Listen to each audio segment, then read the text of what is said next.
Second conte. La fontaine de la bonne fortune. Haut, sur une colline, dans un jardin enchanté, entouré de grands murs et protégé par de puissants sortilèges, jaillissait la fontaine de la bonne fortune. Une fois par an, au cours des heures qui séparaient le lever et le coucher du soleil, au jour le plus long de l'année, un malheureux, et un seul, se voyait accorder la chance de se frayer un difficile chemin jusqu'à la fontaine, de se baigner dans ses eaux et de recevoir à tout jamais la bonne fortune. Au jour dit, des centaines de gens arrivaient de tout le royaume pour atteindre avant l'aube les murs du jardin. Hommes et femmes, riches et pauvres, jeunes et vieux, doués de pouvoirs magiques ou pas, ils se rassemblaient dans l'obscurité, chacun espérant être celui ou celle qui parviendrait à pénétrer dans le jardin. 3 sorcières, chacune ployant sous le poids du malheur, se rencontrèrent dans les derniers rangs de la foule et se racontèrent leur détresse, tandis qu'elles attendaient le lever du soleil. La première, qui s'appelait Asha, était affectée d'une maladie qu'aucun guérisseur ne pouvait soulager. Elle espérait que la fontaine chasserait ses symptômes et lui accorderait une vie longue et heureuse. La deuxième, qui s'appelait Altheda, s'était vue voler sa maison, son or et sa baguette magique par un sorcier malfaisant. Elle espérait que la fontaine pourrait mettre un terme à son désarroi et à sa pauvreté. La troisième, qui s'appelait Amata, avait été abandonnée par un homme qu'elle aimait tendrement. Et elle pensait que jamais son cœur n'en guérirait. Elle espérait que la fontaine apaiserait son chagrin et sa nostalgie. Prenant pitié l'une de l'autre, les 3 femmes tombèrent d'accord, si la chance les favorisait pour s'unir et essayer d'atteindre la fontaine ensemble. Le premier rayon de soleil fendit le ciel, et une brèche s'ouvrit dans le mur. La foule se porta en avant, chacun réclamant à grands cris la bénédiction de la fontaine. Des plantes grimpantes venues du jardin serpentèrent alors à travers la masse humaine qui se pressait contre la muraille et s'enroulèrent autour de la première sorcière, Asha. Celle-ci attrapa le poignet de la deuxième sorcière, Altheda, qui saisit la robe de la troisième sorcière, Amata. Amata se prit dans l'armure d'un chevalier à la mine lugubre monté sur un cheval squelettique. Les plantes grimpantes tirèrent les 3 sorcières à travers la brèche du mur et le chevalier, arraché à son cheval, fut entraîné avec elle. Les cris furieux de la foule déçue s'élevèrent dans l'air matinal, puis se turent, lorsque la muraille du jardin se referma. Asha et Altheda étaient en colère contre Amata, qui avait accidentellement amené le chevalier avec elle. Une seule personne peut se baigner dans la fontaine. Il sera déjà suffisamment difficile de décider laquelle de nous 3 s'y plongera, sans avoir besoin d'ajouter quelqu'un d'autre. À présent, Sire sans chance, ainsi qu'on appelait le chevalier dans le pays qui s'étendait au-delà des murs, comprit qu'il avait affaire à des sorcières. Et comme lui-même n'avait aucun pouvoir magique ni aucune habileté en matière de tournoi ou de duel à l'épée, ni rien d'autre qui peut distinguer des autres un homme sans magie, il fut convaincu qu'il devait abandonner tout espoir d'arriver à la fontaine avant les 3 femmes. Il déclara donc son intention de se retirer en retournant de l'autre côté du mur. Quand elle l'entendit, Amata se mit en colère à son tour. « Cœur de lièvre !» le gronda-t-elle. « Tirez votre épée, chevalier, et aidez-nous à atteindre notre but !» Ainsi, les 3 sorcières et le chevalier mélancolique s'aventurèrent dans le jardin enchanté, où des herbes, des fruits et des fleurs rares poussaient en abondance de chaque côté des sentiers baignés par la lumière du soleil. Ils ne rencontrèrent aucun obstacle jusqu'à la colline au sommet de laquelle se trouvait la fontaine. Là, cependant, enroulé autour du pied de la colline, il y avait un ver blanc, monstrueux, boursouflé et aveugle. À leur approche, il tourna vers eux une tête affreuse, et prononça les paroles suivantes. « Ayez-moi avec la preuve de votre douleur. » Sire sans chance tira son épée et tenta de tuer la bête, mais sa lame se cassa net. Puis, Altheda jeta des pierres au ver, tandis qu'Asha et Amata essayaient tous les sortilèges qui auraient pu le soumettre ou l'envoûter. Mais le pouvoir de leur baguette magique n'était pas plus efficace que les pierres de leur ami ou l'acier du chevalier. Le fer refusait de les laisser passer.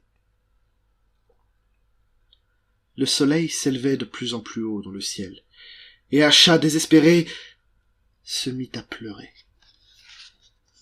Le grand ver appuya alors sa tête contre celle d'Asha et but les larmes qui coulaient sur ses joues. Sa soif apaisée, il s'écarta en ondulant et se volatilisa dans un trou du sol. Se réjouissant de sa disparition, les trois sorcières et le chevalier entreprirent d'escalader la colline, persuadés qu'ils atteindraient la fontaine avant midi. Parvenus à mi-hauteur, cependant, ils trouvèrent devant eux ces mots inscrits dans le sol. « Payez-moi avec le fruit de votre labeur. » Sire sans chance prit son unique pièce de monnaie et la posa sur le flanc herbeux de la colline. Mais elle roula sur la pente et fut perdue. Les trois sorcières et le chevalier poursuivirent leur escalade. Pourtant, ils eurent beau marcher pendant des heures, ils n'avaient pas avancé d'un pas. Le sommet ne s'était pas rapproché, et l'inscription était toujours gravée dans la terre devant eux. Ils étaient tous découragés, tandis que le soleil s'élevait au-dessus de leur tête et commençait à redescendre vers l'horizon lointain. Mais Altheda marchait plus vite, et avec plus de force que les autres, et elle les exhortait à suivre son exemple, bien qu'elle ne parvint toujours pas à monter plus haut sur la colline enchantée. « Courage, mes amis! N'abandonnons pas !» s'écria-t-elle en s'épongeant le front. Alors que des gouttes de sueur luisante tombaient sur le sol, l'inscription qui leur barrait le chemin s'effaça. Et ils s'aperçurent qu'ils pouvaient à présent recommencer à monter. Enchantés de la disparition de ce deuxième obstacle, ils se hâtèrent en direction du sommet, avançant le plus vite possible, jusqu'à ce qu'ils aperçoivent enfin la fontaine qui étincelait comme du cristal dans un berceau d'arbres et de fleurs. Avant de pouvoir l'atteindre, cependant, ils se retrouvèrent devant un cours d'eau qui coulait tout autour du sommet de la colline, leur interdisant le passage. Dans les profondeurs de l'eau claire, une pierre lisse portait ces mots. « Payez-moi avec le trésor de votre passé. » Sire sans chance essaya de franchir le cours d'eau en flottant sur son bouclier, mais il sombra. Les trois sorcières le tirèrent de l'eau, puis tentèrent à leur tour de sauter le ruisseau, mais il refusait de les laisser passer. Et pendant ce temps, le soleil continuait de descendre dans le ciel. Ils s'interrogèrent alors sur la signification du message inscrit dans la pierre. Et ce fut Amata qui le comprit la première. Prenant sa baguette, elle arracha de sa tête tous les souvenirs des moments heureux qu'elle avait passés avec son amoureux disparu, et les laissa tomber dans l'eau vive du courant. Le ruisseau les emporta, et des pierres émergèrent grâce auxquelles les trois sorcières et le chevalier purent enfin passer et gagner le sommet de la colline. La fontaine scintillait devant eux, nichée parmi des arbres et des fleurs plus rares et plus belles que toutes celles qu'ils avaient vues jusqu'à maintenant. Une couleur de rubis embrasait le ciel, et il était temps de choisir qui d'entre eux allait se baigner dans la fontaine. Mais avant qu'ils aient pu décider, la frêle Asha tomba sur le sol, épuisée par tant d'efforts pour parvenir au sommet. Elle était proche de la mort. Ses trois amis auraient pu la porter jusqu'à la fontaine. Mais Asha éprouvait une douleur mortelle, et elle les supplia de ne pas la toucher. Altheda se hâta de cueillir toutes ces herbes dont les vertus lui semblaient prometteuses, les mélangea dans la gourde d'eau de Sire sans chance, et versa la potion ainsi obtenue dans la bouche d'Asha. Aussitôt, Asha put se relever, Mieux encore, tous les symptômes de sa redoutable maladie avaient disparu. « Je suis guérie !» s'écria-t-elle. « Je n'ai pas besoin de la fontaine, que ce soit Altheda qui s'y baigne. » Mais Altheda était occupée à recueillir d'autres herbes dans son tablier. « Si j'arrive à guérir cette maladie, je gagnerai des tas d'or, que ce soit Amata qui s'y baigne. » Sire sans chance s'inclina et fit signe à Amata de s'avancer vers la fontaine. Mais elle refusa d'un hochement de tête. Le cours d'eau avait emporté tous ses regrets d'avoir perdu son amoureux, et elle se rendait compte à présent qu'il avait été cruel, infidèle, et qu'être débarrassé de lui suffisait à son bonheur. « Mon bon chevalier, c'est vous qui devez vous baigner en récompense de votre noblesse de cœur, dit-elle à Sire sans chance.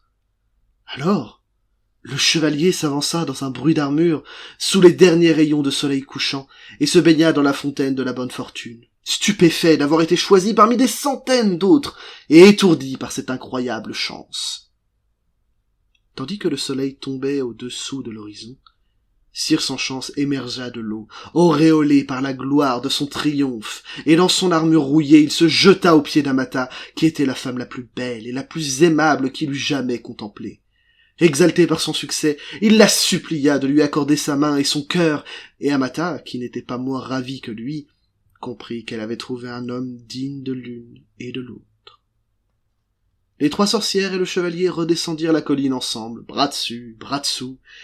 Ils eurent tous les quatre une longue vie de bonheur, et aucun d'entre eux ne sut ni ne soupçonna jamais qu'il n'y avait pas le moindre enchantement dans les eaux de la fontaine.